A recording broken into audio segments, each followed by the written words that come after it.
Back in 1991, I was diagnosed with left side breast cancer, and I had a mastectomy because of where it was and what the medicine was at that time.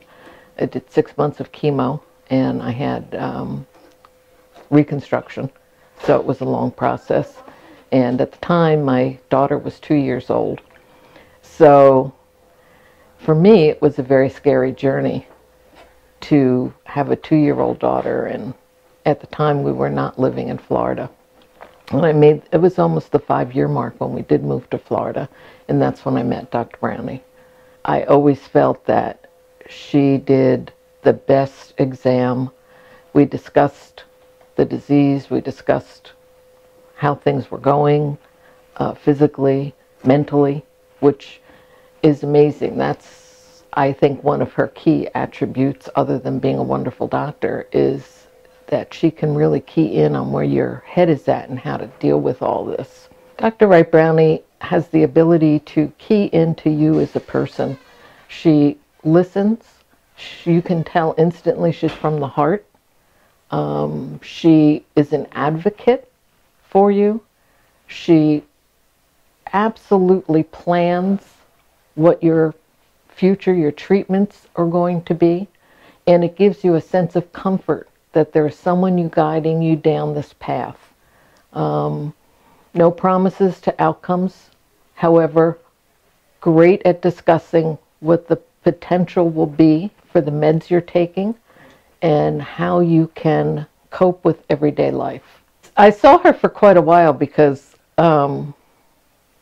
I had an attachment to her. She was almost like my lucky piece, and I was doing so well. And then one day she said, you know, you're not sick, and so you don't really need to see me anymore. And I was devastated. I really was.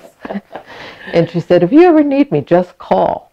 And, you know, so that was that. And then 5 years ago, maybe it was 5.5 when I was diagnosed, my primary care physician, my blood work was not quite right.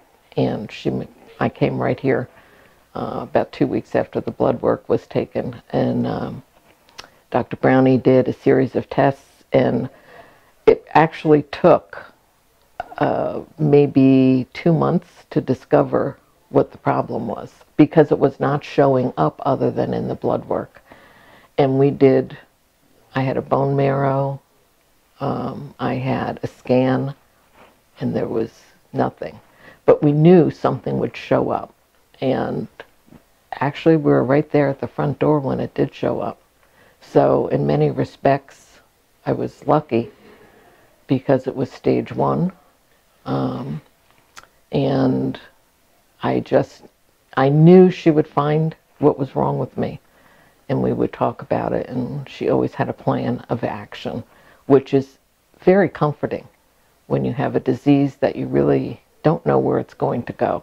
But I'm always confident that I'm in the right place for my treatments if something should happen.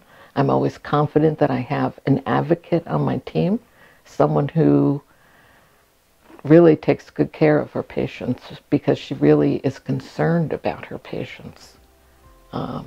And she really shows that in how she processes everything that you're going through.